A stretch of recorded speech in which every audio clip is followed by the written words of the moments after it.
네, 오늘 0시를 기점으로 제22대 총선 공식 선거 운동이 시작됐습니다. 여야 대표들은 각각 송파구 가락시장과 용산역 광장에서 출정식을 갖고 13일간의 열전에 돌입했습니다. 네, 여야 간 정책 경쟁도 뜨거워지고 있는데요. 관련 내용 포함한 정치권 이슈들 서정욱 변호사, 김영주 전 의원과 함께 짚어보겠습니다. 두 분 어서 오십시오. 안녕하세요. 안녕하십니까? 예, 안녕하십니까. 오늘 0시를 기점으로 공식 선거 운동이 이제 시작됐습니다. 이제 선거 운동이 공식적으로 시작되면 좀 이전과는 좀 달라지는 부분들이 있잖아요. 근데 이제 시청자분들은 그동안 좀 선거 운동했던 거 아니야? 이렇게 생각하시는 분들도 계실 수 있을 것 같아서 뭐 어떤 점이 크게 달라지는 걸까요? 가장 큰 게 서로 막 고발까지 했는데 이재명 대표는 이제 한동훈 위원장이 원래는 이제 마이크를 들고 하면 안 되는데 서로 마이크 들고 하다가 뭐 고발도 있었고요. 이런 이제 이제까지 이제 모든 제한들이 풀리는 거죠. 지금까지는 이제 아마 후보자하고 배우자만 이제 명함 정도 돌리는 운동이 사전되는 거고요. 예. 이제부터는 이제 뭐 모든 수단으로 거의 뭐 전면적으로 선거 운동이 허용된다. 이래 보면 됩니다. 그러니까 마이크도 사용이 가능하고 뭐 신문, 방송, 인터넷 광고 이제 다 모든 것이 선거에 활용이 될 수 있는 상황에서 이제 여야 대표도 공식 선거 유세를 시작했습니다. 저희가 앞서 화면으로도 함께 보셨는데요. 일단 이재명 대표 같은 경우에는 개항을에 이제 출근 인사를 갖고 조금 전에 이제 저희가 화면으로 봤듯이 용산 광장에서 출정식을 했습니다. 용산이라는 지역에 의미를 둔 거겠죠? 아무래도 이제 이번 총선거의 기본적인 방향이 윤석열 정권 심판이라고 하는, 그래서 용산 정권이라고 하는 부분에 대한 포커싱이 있는 것 같고요. 또 사실은 역으로 보면 또 용산역이 좀 호남선이 출발하는 기점이기도 합니다. 그래서 우리 지지자가 있고 또 대통령 행정부가 있는 곳이기 때문에 그런 쪽을 선택하지 않았나 그렇게 보여집니다. 한동훈 위원장 같은 경우에는 0시에 송파구 가락시장을 찾았습니다. 어떤 의미라고 봐야 될까요? 뭐 한마디로 저는 이제 민생, 물가 이런 데 부분이 중요하다. 얼마 전에 윤석열 대통령이 대파 폭이 있잖아요. 예. 이걸 물가를 대파값을 정확하게 인식하고 있는데 모든 문제를 이걸 마치 이제 야당에서는 이제 가짜뉴스처럼 윤석열 대통령이 대파값도 모르고 875원이다. 이런 식으로 앞뒤를 잘라버리고 이런 데 왜곡을 했거든요.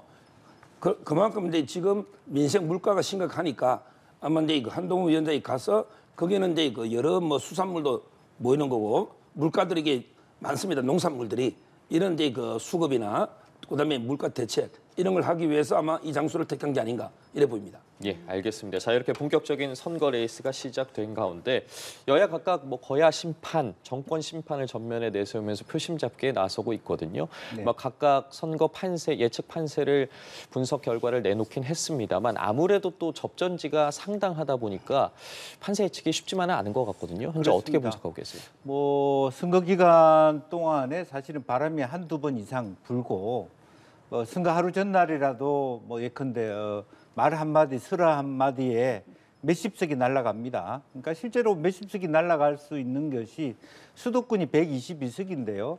실질적으로 뭐 60석 정도의 의석이 불과 1, 2%에 왔다 갔다 할 수 있다 그러면 사실 60석이 날아갈 수 있는 것이죠.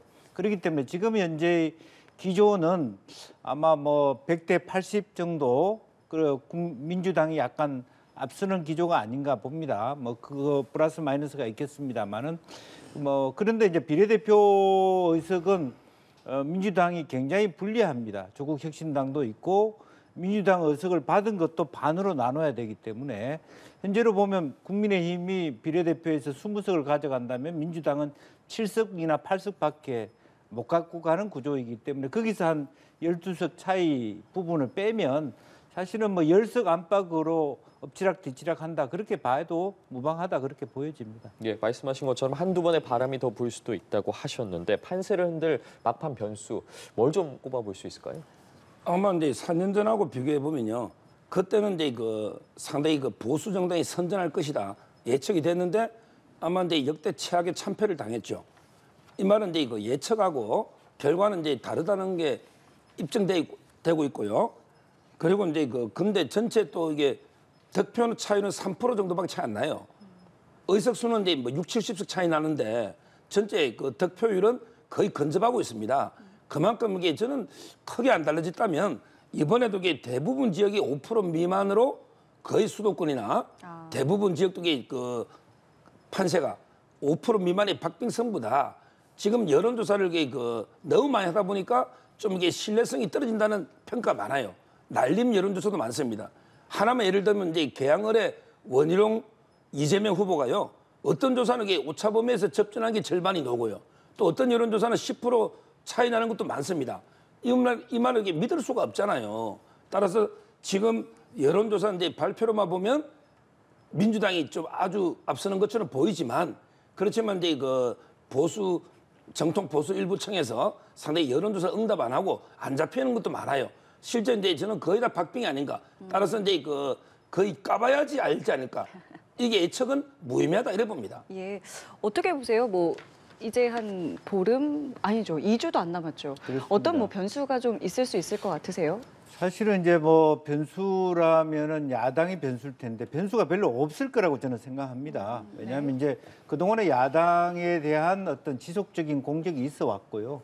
또 뭐 이재명 대표의 뭐 사당화니 혹은 뭐 출당이니 탈당이니 또 사천이니 이런 논의에도 불구하고 그 과정을 다 지니면서 바닥을 치고 민주당이 올라와 있기 때문에요. 더 심한 어떤 민주당에서의 변수가 있다 하더라도 크게 변화가 없을 것이다라고 생각이 들고요.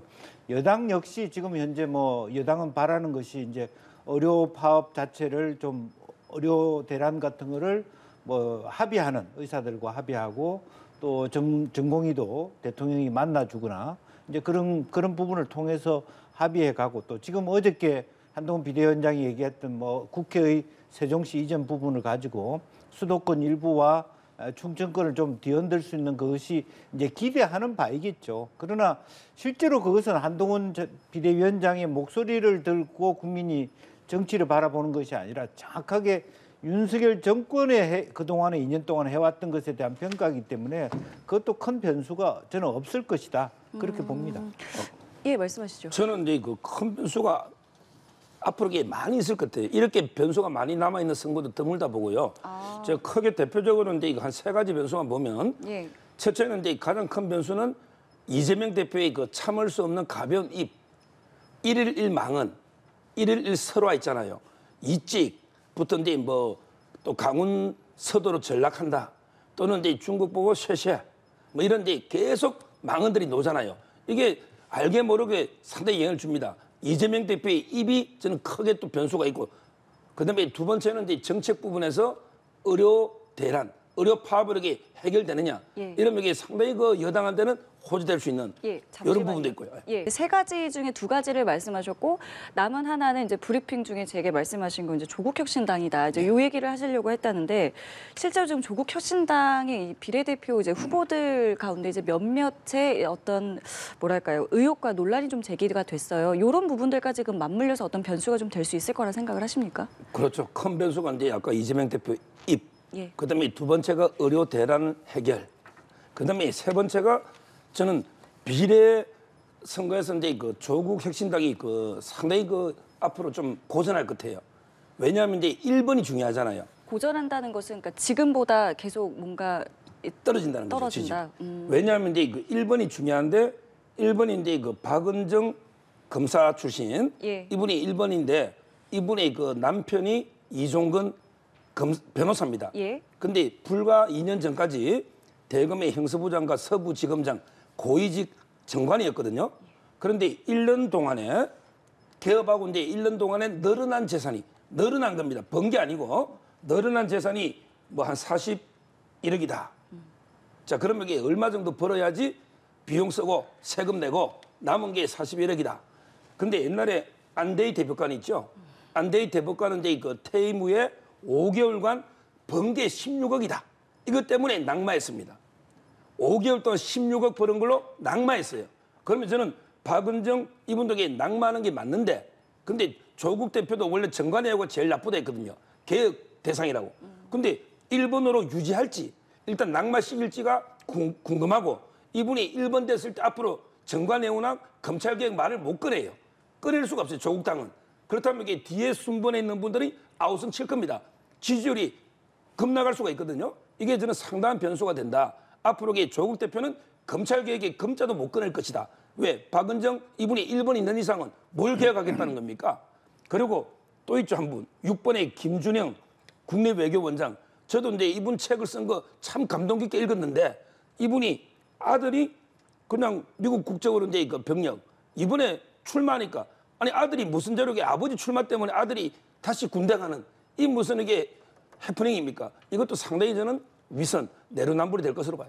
이 조국 혁신당이라는 이제 당이 선명성에 비해서 사실 인물들이 크게 주목을 받지는 못했어요. 근데 지금 뭔가 이제 의혹들이 하나둘씩 나오고 있는데 이게 어떤 조국 혁신당의 돌풍에 걸림돌이 좀 될 거라 보세요. 일정 정도의 걸림돌이 될 수는 있으나 예. 이제 문제는 뭐냐면 제로섬이라는 거죠.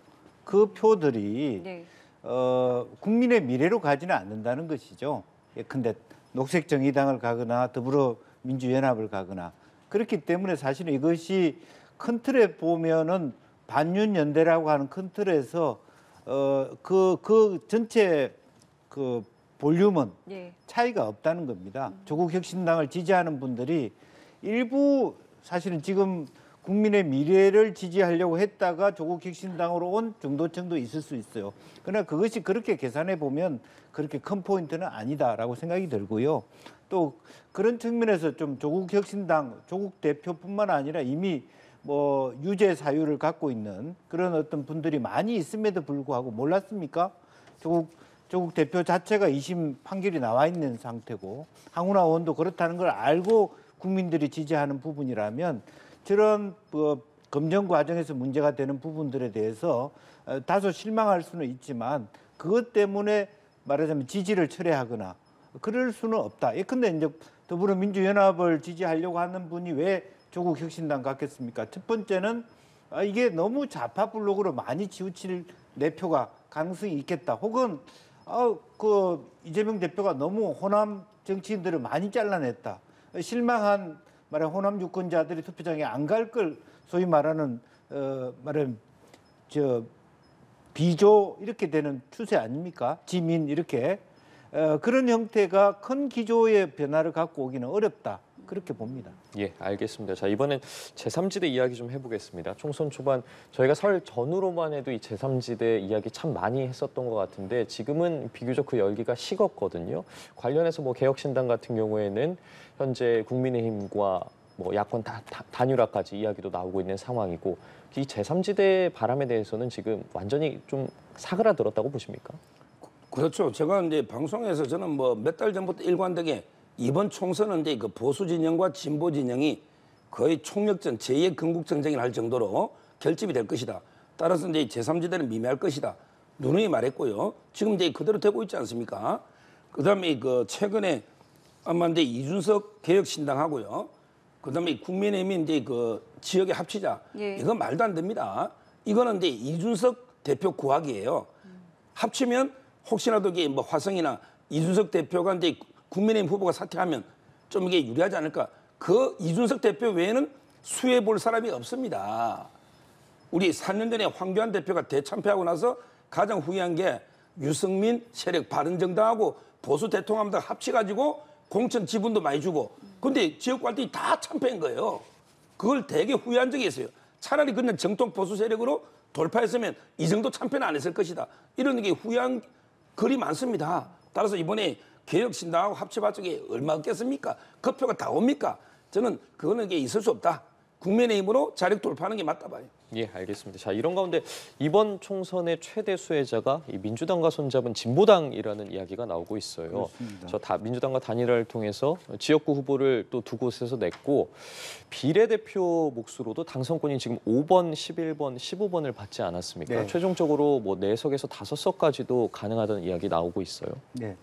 뭐 비록 비례 신분 그 순번이 15분까지 갈지는 모르겠습니다. 이제 그럼에도 불구하고 어쨌든 지역구의 의석을 가졌다라고 하는 지난번 같은 경우는 전주에서만 강승희 후보만 하나 있었는데 실제로 지금 부산 연제 같은 경우도 후보 단일화를 통해서 지금까지는 이기고 있으니까 마지막에 어떻게 될지는 모르겠습니다만은 많은 진전이 있는 것이죠. 그리고 비례는 최소 2석은 가져갈 수밖에 없는 것이고 또 하나는 더 냉정하게 보면 사실은 시민사회단체 몫으로 가 있는 분들도 당적을 진보당으로 당적을 갖고 있는 분도 있어요. 실질적으로. 이제 그렇다면 나중에 가서 진보당 당원들이 몇 명의 국회의원이 될지는 더 모르는 부분이 있습니다. 이제 그런 면에서 실질적으로 뭐 진보당의 어떤 그 사회적 진출, 한편으로는 우리가 우려가 있고 또 한편으로는 그럼에도 불구하고 한번 지난번 통진당과 다른 어떤 내용을 보여줄 수 있을지 한번 기대해 보는 부분도 없지 않아 있다, 그렇게 봐야 될 것 같습니다. 예, 알겠습니다. 자, 그리고 어저께 아까 잠깐 말씀을 해주셨는데 국민의힘 한동훈 위원장이 여의도 국회 이전이라는 총선 정책을 좀 내세웠습니다. 요 내용이 지금 어떤 뭐 정권 심판이라던가 여러 가지 지금 바람을 좀 끊어낼 수 있는 그런 정책이 될 거라고 보세요? 그렇죠. 지금 이제 그 옛날에 그 노무현 대통령이 그 수도를 이전하겠다 이 공약 가지고 재미를 좀 봤다. 스스로 이제 고백한 적이 있죠. 뭐 저는 이번에 한동훈 위원장이 표 재미 보려고 이게 이전은 아니고 진정성 있지만 결과적으로는 이게 그 충청, 세종표나 아니면 이제 그 서울의 인근 서울의 그 영등포나 네. 이런 지역도 이제 완전히 그 제한이 고도 제한이나 많은 게 풀려버립니다. 그러면 이제 개발이 가능하기 때문에 저는 표에는 상당히 도움이 된다. 물론 이제 한동훈 위원장이 이거 의도했다고는 안 보지만 상당히 도움이 된다 보고요. 자, 그러면 진정성 면에서 이게 왜 필요하냐? 우리 개혁 대상 1호가 국회입니다. 가장 문제가 우리 사회의 국회예요. 그러면 국회를 개혁하는 게 두 가지가 있어요. 하나는 이제 그 하드웨어, 하나는 소프트웨어입니다. 하드웨어는 수도 이전해 버리대. 여의도에서 이제 국회를 갑질하는 여의도에서 우리 정부 곁으로 세종시로 이전하는 거. 이게 하드웨어적인 개혁이고, 그다음에 소프트웨어적인 개혁은 국회의원 숫자를 과감하게 한 50명 줄이대. 비례도 없애버리대. 그리고 특권 다 폐지해버리대. 그다음에 출판 개념에도 돈 버는 거를 못하게 해야 돼요. 이게 다 한동훈 위원장의 공약 아닙니까? 이런 식으로 이게 개혁도 소프트웨어적으로 하면서 이전돼버리는, 이게 저는 국회 개혁, 여의도 정치를 종식하는 시발점이 된다. 이게 진정성이고, 근데 결과적으로 부수적으로 표도 상당히 도움이 될 겁니다. 어떻게 해요? 파괴력이 좀 있는 내용이라고 생각을 하십니까? 매우 비현실적이고 잘못된 거죠. 국회를 이전하면서 왜 일방적으로 자기가 얘기를 합니까? 서울시장이 얘기하는 것도 아니고 국회의장하고 같이 야당에 제안하는 것도 아니고, 현실적으로 지금 이게 행정 정치 수도 이전이라고 하는 건 사실은 위헌 판정이 났기 때문에 개헌 사항입니다. 개헌을 하려고 그러면, 현실적으로 책임지는 얘기를 하려면 평상시에 이런 얘기를 했어야죠. 선거 바로 하루 전날 재미 보려고 한 것이지 재미 안 보려고 한 겁니까? 재미를 볼 수도 없어요. 다만 그 지역의 땅값 혹은 뭐 세종갑 말하자면 이영선 후보가 날아가는데 국민의힘 차지하겠다는 그런 생각, 충청 지역과 또 한강벨트, 영등포와 용산 일부 지역의 어떤 훈풍을 불게 할 수는 있습니다. 저는 그게 노무현 대통령의 뜻을 완결한다는 의미에서 야당이 반대할 것도 아니고 그렇게 가는 게 맞다고 봐요. 이참에 대통령실도 옮겨갔으면 좋겠습니다. 아예 차라리 정치행정 수도를 워싱턴 DC처럼 했으면 좋겠습니다. 서울을 뉴욕처럼 하고. 이제 그런 의미에서 시점도 자기네들끼리 오세훈 시장하고 해서, 그러면 실제로 정치공학적으로 이런 식으로 하면 더 될 것도 안 돼요. 오세훈 시장 다음 선거 잘 되기 위해서 야당이 밀어주겠습니까? 방식 자체를 더 중립적으로 해야 진정성을 가지고 일을 하는 거예요. 이렇게 보면 그러면 여당 잘 되고 오세훈 시장 다음 지방선거를 할지 대통령 선거를 할지 그 역할 주려고 지금 협조하겠어요? 더 꼬인다고요. 이제 그런 면에서 의도 자체는 나쁘지 않죠. 무슨 뜻인지는 알겠으나 시점과 방식이 너무 일방적이고 사실은 적절하지 않았다, 그렇게 봅니다. 그리고 또 현실적으로 뭐 국회법 개정이라던가 개헌 문제에 대한 부분들도 좀 남아 있는데 이 부분은 그럼 어떻게 해야 된다고 생각하세요? 뭐 국회법이 이제 뭐 여야가 반대 안 하면 얼마든지 법률을 바꿀 수 있는 거고요. 문제는 이제 헌법에 문제가 있는데, 예. 옛날에 이제 그 수도 이전할 때 그 500년 동안 이제 관습 헌법이 서울이 수도다. 네. 이게 있었거든요. 그런데 문제는 이거는 이제 헌재 판례뿐입니다. 판례라는 건 이게 구성원이 바뀌면 언제든지 바뀔 수 있는 거죠. 우리 대법원 판례가 수시로 바뀌잖아요. 헌재 판례도 이게 바뀔 수 있는 건데, 제 생각은 이제 그 대통령실이 서울에 있다면 기본적으로 이게 수도는 대통령 서울이기 때문에 과연 이게 대법원이나 국회 정도를 옮기는데 개헌까지 필요할까? 이거는 이제 헌법학자들 사이에서 다툼도 있는데 뭐 그거는 이제 좀 더 논의를 해봐야 되는 거고요. 그다음 필요하다면 이게 아까 말했지만 8년은 바뀔 수 있는 거고 진짜 이게 필요하다면 여야 합의된다면 개헌도 가능한 이 부분은 이런 상황이기 때문에 뭐 걸림돌은 충분히 해결할 수 있다 봅니다. 예, 알겠습니다. 한편 이재명 대표 기본사회 5대 공약을 발표했습니다. 내용을 좀 요약해 보면 출생부터 노년까지 모든 과정에서의 이런 기본 조건을 국가가 보장하겠다는 내용이 핵심인데 재원 규모나 조달 방법은 밝히지 않았거든요. 어떻게 네. 평가하세요? 사실은 이제 그런 부분은 조금 더 민주당도 철저히 해야 된다고 봅니다. 매니페스토적으로 어떤 돈이 얼마나 들고 어떤 용도에서 세목을 어떤 방식으로 해서 끌어와서 이것을 하겠다라고 얘기하고 말하자면 복지 예산들을 어떻게 정액해 가겠다라고 하는 건데 그저께 이제 예를 들면 25만 원 주겠다라고 하는 부분에 얘기를 통해서 얘기를 들어보면요. 실제 우리나라 예산이 640조 정도 되는 예산이라면 13조 불용액이라든지 여러 가지 세목 교환을 통해서 충분히 그 정도가 더 현실적이라는 거예요. 대통령이 얘기하는 뭐 SOC 투자를 해서 GTX를 놓고 하는 것이 몇십조 들어가는 부분인다면 오히려 뭐 말하자면 절대 빈곤에 있는 노인 빈곤이라든지 또 저출산 고령화 문제를 전적으로 조금 더 재원 확충을 통해서 해결해 가자라고 하는 것이 우리나라가 견뎌내지 못할 정도의 비용은 아니다라고 하는 것이 이재명 대표의 입장인 것 같고요. 이제 그런 면에서 그야말로 어떤 불필요한 SOC 투자라든지 너무 과잉돼 있는 그런 부분을 줄이면서 생애 주기별 어떤 교육 시스템 그런 부분을 강화하는 건 저는 나쁘지 않다고 보고 제 개인 사견으로 제가 반대하는 것은 대학 입학을 반값으로 하는 것 저는 반대합니다.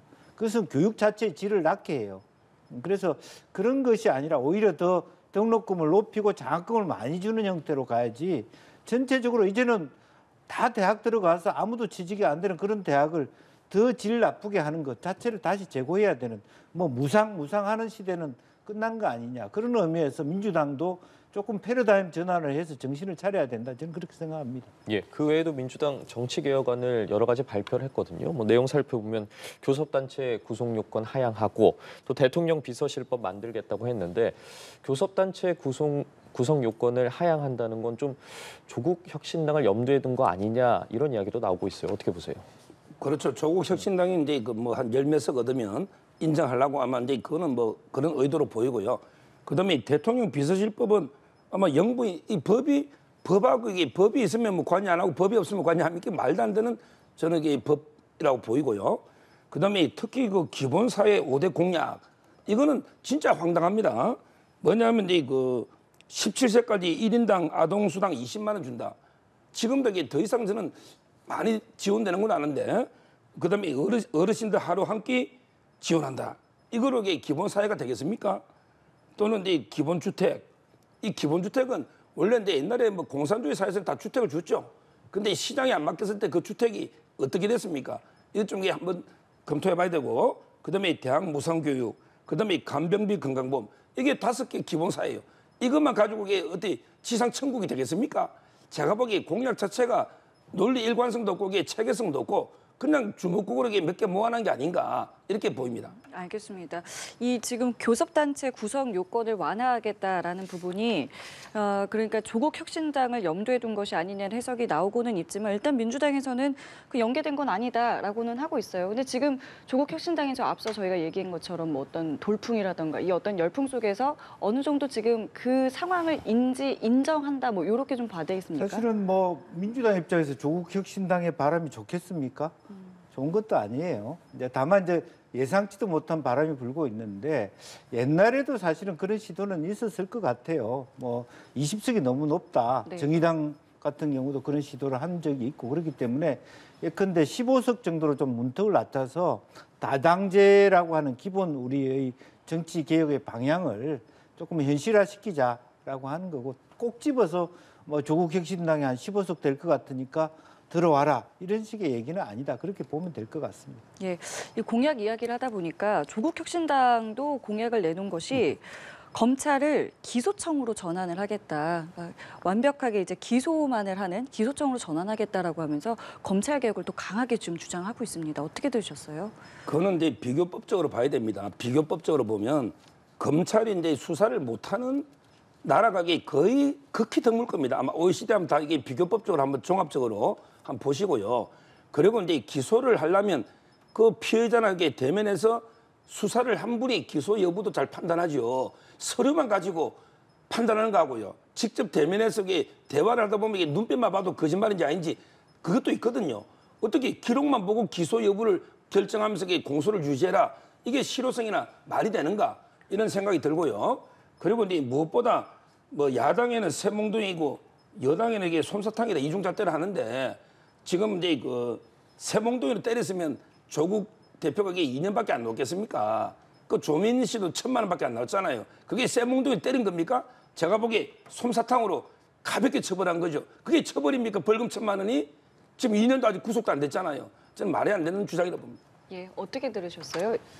근데 뭐 그것은 이제 지금 현재로서는 조국 혁신당이 다수당이 될 것도 아니고 또 이것이 되려 그러면 여러 가지 이제 법률 발의의 요건 또 법사위에 통과해야 되는데 난관이 다 있을 겁니다. 뭐 일방적으로 이번 총선이 뭐 국민의힘이 뭐 3, 40석 얻을 것도 아니고 현실적으로 거의 100석 가까이 얻었을 때 여야 모두가 합의할 수밖에 없는 것이라면 현실성이 매우 낮다. 그럼에도 불구하고 말하자면 조국 혁신당이 이만큼 돌풍이라고 하는 것은 국민들의 법 감정을 대변하는 것이거든요. 검찰들이 과했다라고 하는 동정론도 이 안에 포함되어 있단 말입니다. 조국 장관이 가져 있던 범죄 자체를 인정하지 않는 것이 아니라 검찰의 대응이라든지 결과들이 심했다.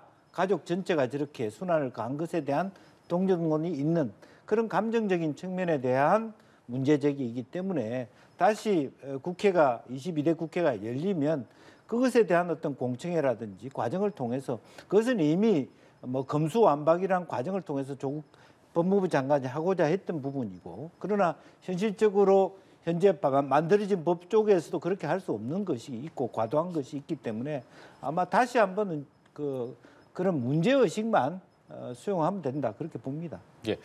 그리고 이어서 민주당이 이 비동의 간음죄 총선 공약집 포함과 관련해서 실무진의 착오라고 지금 해명을 했습니다. 뭐 당론으로 확정되지는 않은 공약이 여기에 착오로 인해서 포함이 됐다는 건데 좀 논란이 수습될 수 있을 거라고 보세요? 뭐 매우 잘못된 것이죠. 그리고 또 변명도 좀 낯간지럽다 그렇게 보여집니다. 그러니까 그런 중요한 그 총선을 앞둔 뭐 10대 공약 이런 것들이 뭐 하이직 무슨 뭐 서류 뭐 이렇게 실수로 정해진다는 것도 말이 안 되는 거고요. 그리고 이것은 뭐 실제로 보면 남성 유권자들한테 굉장히 문제가 되는 그러니까 민주당으로서는 어려워지는 그런 부분입니다. 그래서 일찌감치 그 논의가 됐다는 것 자체도 사실은 적절하지 않은 것이고 공론화됐다는 것 자체도 빨리 없애버렸어야 되는 건데 시대착오적인 인식을 하지 않았겠냐. 그리고 어떤 뭐 그런 율사들 통해서 이미 잘 아는 부분일 텐데 왜 이것이 말하자면 안까지 올라왔는지도 저도 이해하기도 어려운 부분이 있다 그렇게 보여집니다. 네. 지금 이제 이 비동의 간음죄 이거는 이제 민변이라든지 주로 여성 단체에서 상당히 그 주장하는 내용입니다. 기존에 그 강간은 폭행 협박으로 의사를 억압해야 되는데 이거는 이제 동의만 하면 강간이다. 상당히 넓어지니까. 근데 이걸 가장 이 논의를요. 가장 이제 그 한 게 조수진 변호사입니다. 조수진 변호사. 근데 본인은 뭐 피해자다움 여성이 강력하게 저항 안 하면 강간 안 되는 것처럼 주로 강간의 가해자를 많이 변호했는데 그러면서 이게 또 비동의 간음죄를 하자. 이게 논리 모순 중에 모순이다. 이렇게 알겠습니다. 이 부분도 좀 짧게 여쭤볼게요. 이제 뭐 본격적인 유세 소식들이 이제 들려올 텐데 민주당에서는 당내 좀 비주류 인물들의 어떤 선거 운동도 좀 주목이 되고 있습니다.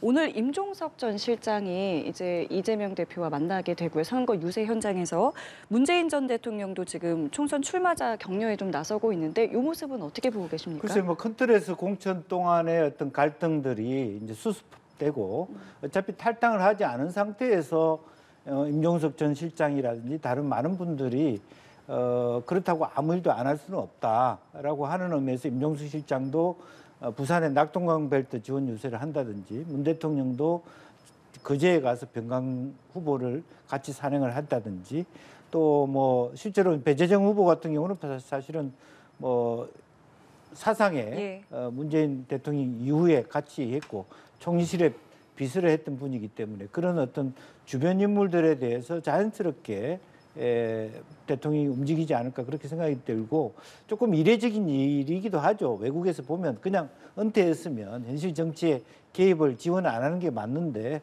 총론에서 현재 어떤 윤석열 정부에 대한 어떤 국민적인 어떤 저지의 선에서 조응한다라고 생각을 하고 다만 여러 군데에서 문 대통령을 이용하는 부분은 차단하고 있다. 그렇게 보여지는 거 예. 보입니다. 저는 상당히 그 문재인 대통령의 그 지원 유세가요 마이너스가 될 것 같아요.